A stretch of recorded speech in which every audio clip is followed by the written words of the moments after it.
Takže teraz poprosím inžiniera Lukáša Malchalu. Je prečerpávacia elektráreň najlepší projekt? Nech sa páči. Vážené dámy, vážení páni, veľmi pekne ďakujem za slovo. Opravím svoje meno Lukáš Machala, nie Machala, ale to nevadí. Ministerstvo životného prostredia spolu s vodohospodárskou výstavbou predstavili projekt prečerpávacej vodnej elektrárne Látky. Podľa ich slov ide o najlepší, najvýkonnejší a ekonomicky najvýhodnejší profil. Keď som to počul prvýkrát, niečo mi na to nesedelo. Povedzme si úprimne, ak ide o najlepší profil pre PVE, prečo ho nepočujeme až teraz? Práve táto otázka vo mne spustila lavínu pochybností a rozhodol som sa hľadať odpovede. Nie na základe dohadov, ale na základe faktov. Začal som študovať históriu PVE na Slovensku. Našťastie máme digitálny archív, voľne dostupný, v ktorom sa nachádzajú všetky periodiká, vrátane odborných, vedeckých, zaoberajúcich sa témami, ako je vodohospodárstvo, geológia, takisto aj témam, ako je energetika. Za mňou máte možnosť vidieť mapu z roku 1977. S výskumom lokalít PVE na Slovensku sa začalo skôr, v roku 1963, v rámci štátnych úloh vo Výskumnom ústave energetickom v Bratislave. Prosím ešte slajd späť. Ďakujem pekne. Takže na tejto mape vidíte 27 lokalít prešetrených základnými štúdiami. Neviem, našli ste tam PVE Látky alebo Čechánky? Ak nie, tak hľadáte márne, lebo s touto lokalitou sa nikdy neuvažovalo. Poprosím ďalší slajd.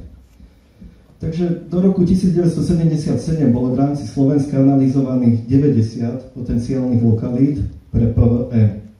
Podrobnejší prieskum sa zameral na 27 z nich.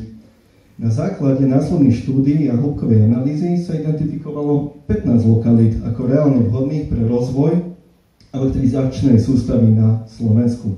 V rámci výskumnej úlohy 9 na Slovensku boli vytipované dve lokality pre PVE, ktoré mali byť vybudované, podotýkam, na nových vodárenských nádržiach, a to PVE Očová Kruhy a PVE Tužina Starý Salaš.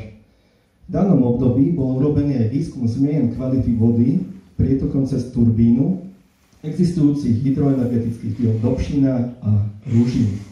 Podrobnosti výskumu a jeho výsledky nepoznám, no od roku 1977 do roku 2024 sa už s budovaním PVE na vodárenskom zdroji neuvažovalo. Vzhľadom na budovanie jadrových elektrární bolo vybraných 5 lokalít s týždenným prečerpávacím cyklom, ktoré boli navrhnuté na investičnú a projektovú prípravu výstavby. Poprosím ďalší slajd. Takže na základe výskumných prác medzi rokmi 1977 až 2007 sa uvažovalo už len s vybudovaním 4 PVE. Najznámejšou a najviac projekčne rozpracovanou je PVE Ďubákovo-Ipel. V roku 2008 sa už v stratégii o energetickej bezpečnosti Slovenska spomína len dve plánované PVEčka, a to Devinský Lom a Ďubákovo-Ipel. V roku 2022 koncepcia vodnej politiky Slovenska počítala už len s výstavbou PVE Devinský Lom. Prečo bolo z koncepcie vyradené Ďubákovo, sa dozviete v ďalších blokoch. V roku 2024 sa zjavila úplne nová lokalita, a to PVE Látky v miestnej časti Čechánky, ktorá má byť vybudovaná na existujúcej vodárenskej nádrži. Môj výskum histórie hľadania lokalít PVE možno zhrnúť nasledovne. Na výbere vhodných lokalít sa pracuje už 62 rokov. 60 rokov sa uvažovalo s vybudovaním PVE Devinský Lom s výkonom 1100 MW. 58 rokov sa uvažovalo s vybudovaním PVE Ipel Ďubákovo s výkonom 653 MW. S budovaním PVčiek na nových vodárenských nádržiach sa uvažovalo pred 48 rokmi. No a s budovaním PV na existujúcich vodárenských nádržiach sa nikdy neuvažovalo až do roku 2024. Prečo teda 3 generácie odborníkov ignorovali, nevideli najlepšiu lokalitu Čechánky? O tom sa môžeme len domnievať, lebo žiadne výsledky odborného prieskumu som v histórii nenašiel. Ja predpokladám tieto dôvody. Poprvé, dôvodom je uprednostnenie výstavby strategicky nevyhnutného vodárenskej nádrže Málinec, na ktorej sa projekčné práce začali v roku 1977, teda v období, kedy sa hľadali lokality PVE. Juh Slovenska, tak ako teraz, trpel extrémnym nedostatkom podzemných vôd. Druhým dôvodom, ktorý súvisí trošku aj s tým prvým, je, že nikto nechcel experimentovať s vybudovaním PVE na tak významnom zdroji pitnej vody a riskovať jej znehodnotenie. Tretím dôvodom, tu už je taký možno technický, mohli byť nepriaznivé geomorfologické pomery pre vybudovanie spodnej nádrže PVE nad vodnou nádržou Málinec. Podotýkam nezávislej tej spodnej nádrže od vodnej nádrže Málinec. Spodné koryto potoka Smolná je veľmi úzke a strmé, čo znamená malý objem spodnej nádrže.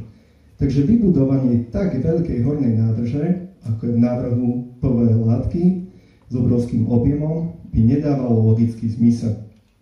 Štvrtým dôvodom mohol byť aj nedostatočný prietok potoku Smolná, ktorý by nedokázal pokryť potreby hornej a spodnej nádrže PVE nezávislej od vodárenskej nádrže Málinec. Kvôli výparu a priesakom by sa možno tieto dve nádrže nikdy nenaplnili. Je teda profil PVE látky najlepší? Ak si porovnáme technické parametre 4 prečerpávacích vodných elektrární, ktoré boli od roku 1977 určené k investičnej a projektovej príprave s technickými parametrami PVE látky, ktoré zverejnila vodohospodárska výstava, môžeme s čistým svedomím povedať, že na základe technického porovnania určite nie. PVE látky nie je najlepším profilom.